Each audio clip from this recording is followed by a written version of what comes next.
Hi, Raheem Nelson here. So I don't have a script in mind per se for this video, just a few talking points, but just kind of go with it. The thing I want to talk about is perseverance. And I hope if you're watching this, you clicked on this video, that you take away being inspired and motivated. So I'm going to share my story in the hopes that it's inspiring to you and whatever you may be dealing with as a creative person. So it's always been important to me to carve out time to create, no matter what I'm doing for my day job. So going back a few years, I used to be a paraprofessional for different high schools, middle school, that sort of thing. So I enjoy education. I don't really enjoy the bureaucracy that comes with it. And my role was being a special needs paraprofessional. And I will say that paraprofessionals do not get their just due. I say we because I was a para, we are the backbone of any school that you may go to. That's not like higher level education. Paras fill in for teachers. Paras are just there when you need them, and they don't get their just due. So being in that environment, I knew I was able to reach the kids I was working with. One kid was emotionally disturbed. He was on the spectrum. So he was in the mainstream classroom setting for a time, and then we all kind of worked together in a contained classroom. So I would just try to instill in him like my love of comics. He liked comics. He liked video games. I liked video games. And just kind of getting to a point where I was able to reach him and he wasn't acting out so much, because it used to be this thing where on the loudspeaker, they had like a call sign signal sort of thing where you knew this kid was kind of wilding out in the building. So like it was that type of situation. So being in that high stress, high pressure environment for years, I worked with him for like, I think 8 to 10 years, and then going home and then finding the energy to create somehow, whether it was my comic books or gallery shows. It was really challenging, to say the least. But it was all about perseverance. And I knew if I was dedicated to this job and I was making a difference for this student, I would still be able to find some time and energy for myself, because I'm all about making a difference through my art and through education as well. So I did that for a few years, left the job for a little bit, and then came back. And then for the in-between time, I was Ubering in the summer, because paraprofessionals, we don't necessarily get paid year-round. Like, it's only for the school year. So it's very challenging to stretch out like this tiny paycheck and just make things work. And I was living by myself at the time. My rent wasn't like ridiculous or anything. So I was able to make it work. But then when I moved out to West Haven with my wife, I knew somebody would have to give, and that I would not be able to pay the mortgage on a paraprofessional salary. Like, it just wasn't feasible at all.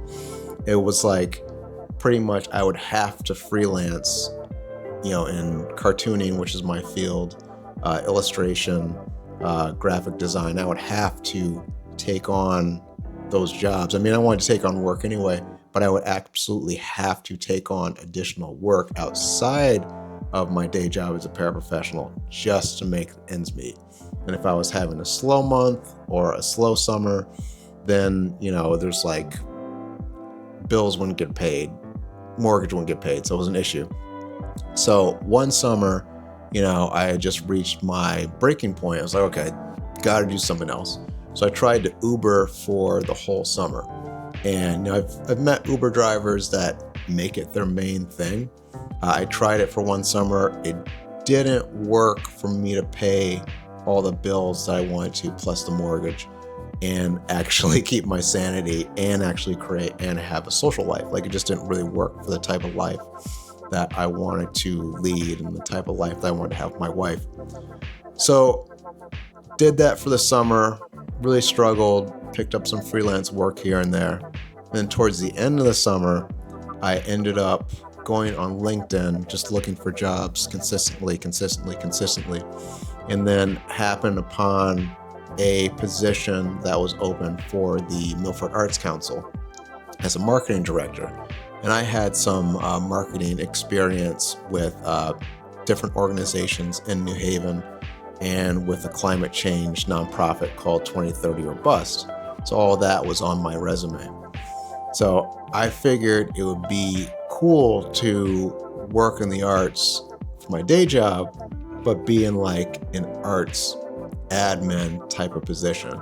So I went for it, and I met with my now executive director, Paige, and the meeting just went so well that I felt like, okay, like I think I've got this job. And just looking back at the struggles and the challenges, and I don't have a job that's easy, in any way, shape, or form, but like it's in the arts, it's in my field, it's something that I enjoy. And while I enjoy working with kids still, I would rather be able to work with kids and students like outside of the system and be able to have more control and more freedom. So going back to the whole para thing, it was pretty much like the expectation for those around me. It was like, okay, well, you're a para now. You just need to get certified to teach and become an art teacher. And I love teaching art, but I didn't want to do it in that capacity where I was in a school system, lesson plans, grading kids, that sort of thing. So I just had an art class actually at the New Haven Public Library. So I'm able to be a marketing director by day, freelance, do everything else that I need to do as an artist, as a creative, nourish myself, fulfill myself, but go outside of the system. Because if I were just listening to everybody else and got certified to teach art, I think I would have been miserable. And it's just like that particular thing isn't my calling. Like, shout out to anybody that is an art teacher and really enjoys it. I've had some amazing art teachers over the years, but I knew for me, if I was going to teach art, it would have to be like where I can make my own curriculum. I can meet the kids at their level, and I don't have to worry about the constraints of any public education system. So just having that balance where I have a flexible schedule, I'm working in the arts, I'm working with artists, I'm marketing, I'm doing photography, videography, and I'm sharpening my skills through this job, and also carving out time to work on illustration, working with clients, graphic recording. It just showed to me that perseverance really was the way to go. Like, I had to have my own North Star, so to speak, to just let me know, okay, people are saying this, but is this really going to work for me and what I want in my life and the life of my household as well? Because I wasn't just responsible for myself, it was also my wife. And if my wife sees that I'm in a position that's, okay, bringing in money that pays the bills and everything, but I'm not fulfilled, that's just going to kind of bleed into other areas. So I'm very fulfilled as marketing director for Milford Arts Council. I'm very fulfilled as an illustrator, cartoonist, graphic recorder, and everything has harmony. Everything works together. And I never would have had any of that without the perseverance to go through those tough moments.